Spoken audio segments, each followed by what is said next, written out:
Kenneth Waltz é o fundador da teoria neorrealista ou realismo estrutural, onde faz uma reinterpretação da teoria realista, na qual o enfoque do sistema internacional permanece sendo o Estado, ator racional e unitário. São desenvolvidas leis sobre as relações internacionais e chega-se ao entendimento do caráter peculiar e estrutural do sistema internacional. Waltz procura examinar sistematicamente a pergunta fundamental das relações internacionais: qual é a causa da guerra? A resposta é caracterizada em 3 níveis de análise, ou imagens. Para ele, as teorias de política internacional, que se concentram em indivíduos, primeira imagem, ou nações, segunda imagem, como nível de análise, são reducionistas, enquanto as que focam o sistema internacional, terceira imagem, são sistêmicas. Waltz, em um primeiro momento, utiliza a primeira imagem para tentar explicar as guerras. Assim, os conflitos internacionais seriam causados pelo comportamento dos indivíduos. Com essa relação, entende-se que as guerras são causadas pelo egoísmo e pelos impulsos mal intencionados dos seres humanos. Entretanto, o autor propõe uma solução para a questão. Se essas são as causas primárias dos conflitos, então a sua eliminação deve ser orientada pelo esclarecimento dos homens ou por meio de reajustes morais e sociais com a inserção de valores culturais e da religião para modificar o comportamento humano. Com essa primeira conclusão, o autor faz uma crítica à teoria do estado de natureza, entendendo que essas ações humanas não são as causas das guerras, pois tais valores já estão inseridos dentro das diversas sociedades e, mesmo assim, os conflitos ainda são uma realidade dentro do sistema internacional. Já em um segundo momento, o autor pensa como explicação para as guerras a segunda imagem, sendo assim, os estados, mas, mais especificamente, a sua organização interna. A ideia geral seria de que estados com defeitos causariam guerras. A solução apontada pelo autor é que bastaria a reforma dos estados, ou seja, transformá-los em democracias capitalistas para a eliminação de conflitos.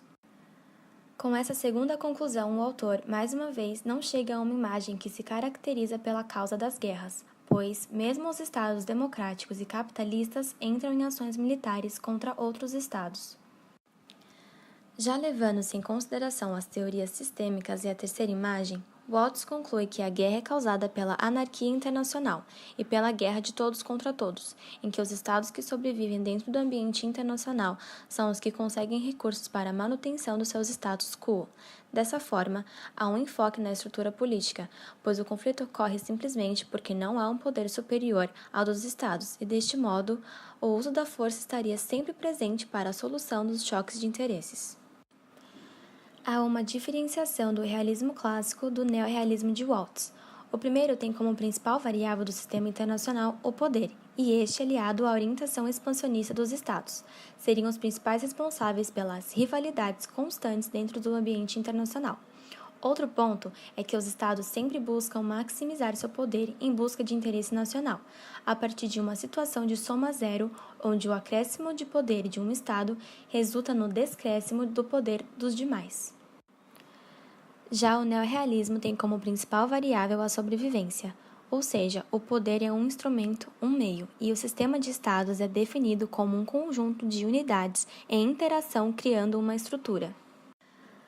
Assim sendo, um sistema pressupõe unidades, estados nacionais, uma interação, comunicação entre os atores e uma estrutura, mecanismo de regras que guiam o comportamento dos estados. Segundo o autor, o sistema internacional possui determinada característica. Os estados são menos relevantes que a estrutura, pois estão presos a ela. O próprio sistema ignora questões de ética e avaliações subjetivas como a natureza humana. Ganhos relativos assimétricos da cooperação pode afetar a sua capacidade de sobrevivência. E, finalmente, a cooperação deve ser evitada, utilizada somente quando estritamente necessário. Pode-se haver 2 possíveis sistemas de ordenamento: o hierárquico, caracterizado pelo princípio da subordinação, em que há um Estado ou órgão superior que dita as regras da estrutura, a qual irá apresentar um alto grau de especialização do trabalho, onde cada região se especializará em uma atividade, e essa divisão de tarefas é feita pelo órgão supremo com o intuito de reduzir os custos das atividades.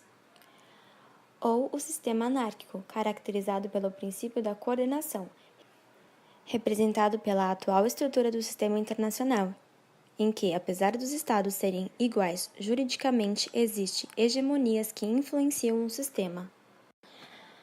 Para Waltz, existem atores não estatais na política internacional. Entretanto, eles não são relevantes para sua compreensão, porque não podem alterar a estrutura internacional.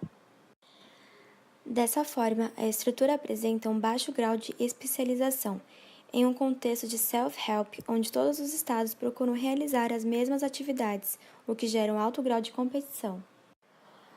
Os problemas gerados das interações do sistema hierárquico são traduzidos em custos organizacionais altos, força bélica desse órgão superior às grandes potências, disputa pelo controle dos recursos e este atuaria de forma arbitrária para manter a ordem. Por outro lado, a interação das unidades no sistema anárquico geraria uma balança de poder. Esta política prevalece onde quer que apenas dois requisitos existam: que a ordem do sistema seja anárquica e seja povoado por unidades que desejam sobreviver. Dentro desse contexto, a primeira preocupação dos estados não é maximizar o poder, mas manter sua posição no sistema. Contudo, na maior parte das vezes, os estados equilibram seu poder, gerando uma paz armada, ao invés de maximizá-lo. Segundo Waltz, existem dois tipos de equilíbrio de poder: o sistema multipolar, mais instável e inseguro, em que as unidades focam no próprio sistema criando alianças, exemplo do Concerto Europeu do século XIX, gerando alto grau de dependência e agindo em prol da balança, esquecendo-se dos interesses nacionais. E o sistema bipolar, mais estável e seguro, onde há um balanceamento através do fortalecimento interno de cada um, tornando a guerra entre os mesmos menos provável, pois estados com força nuclear evitam guerras entre si, e existe uma maior previsibilidade dos comportamentos a partir de uma coexistência pacífica.